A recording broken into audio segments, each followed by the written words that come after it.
What is ISO? ISO stands for International Standards Organization. It is the governing body which sets standards for stuff. In photography, ISO stands for how sensitive your sensor will be when you take a picture. This is your sensor, and they come in all sorts of sizes. In amateur and professional photography, sensors generally come in two sizes.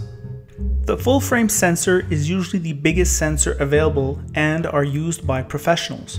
Most beginners and amateurs use a smaller version of this sensor called a crop sensor, which is much smaller or cropped than the full-frame sensor the pros use. The key difference between the two is the amount of light captured, because the full-frame sensor can capture more light per shot due to its larger surface area.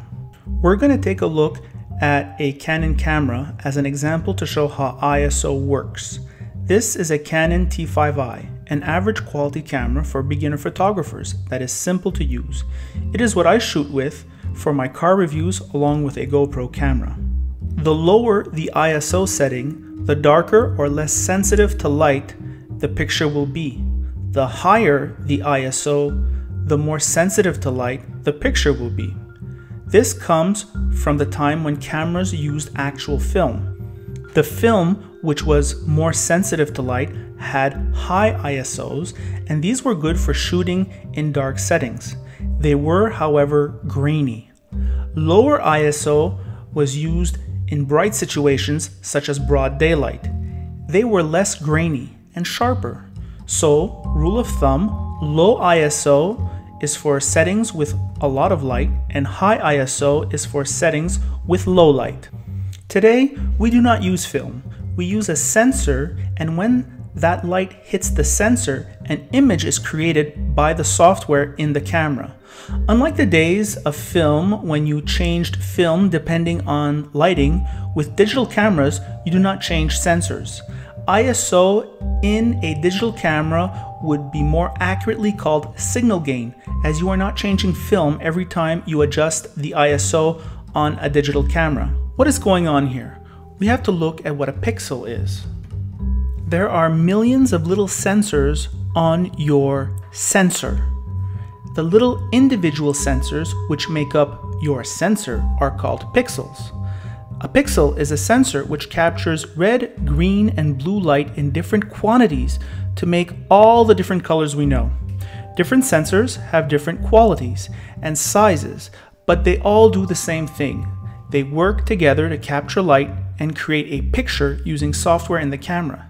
Some cameras have a sensor with 8 million pixels, or 8 megs per picture, and some have 30 million pixels, or 30 megs. The Canon T5i has 18 million pixels, or 18 megs per picture. All these pixels are located on the sensor. In fact, to repeat myself, they are little sensors. So let's go back to red, green, and blue, or RGB. Your camera sensor, when set at its lowest ISO setting, takes a picture. Let's look at the light when it hits your sensor. There was not much light in this picture. As I draw how the light is captured on the sensor, note the lower part of the graph means little light or very little light, or from the sensor's point of view, very little RGB. Close to the top of the graph, it is nearly a whiteout photo. Everything in the middle is a variant of this, or colors. Note how all the pixels, or the sensor, recorded this picture. Since the colors are very dark, the RGB values are very low. Also, there is a small distortion created by the electronics in the camera. These electronics create distortions when the sensor captures a picture. Distortions hardly register on the image at the lowest ISO setting. So, to increase the amount of light of the picture, we may decide to raise the ISO, or the sensitivity of the sensor. Nowadays, we don't change the film in a digital camera. The camera, therefore, instead of changing film, increases the RGB values, also called signal gain, by whatever factor we decide. This increasing of the sensitivity is really a signal gain expressed by a higher ISO value in this case 200, 400, 800, 1600. However, the higher the ISO, and a decrease in sharpness and an increase in graininess will occur. That is the distortion increase. As we increase the factor of sensitivity or signal gain, we increase the level of light. As a result, the picture is brighter. Unfortunately, not only did the level of light increase, but the distortion increased also. The signal gain is making the picture lighter, but the increase in distortion creates more grain and decreases sharpness. Now you know what is happening.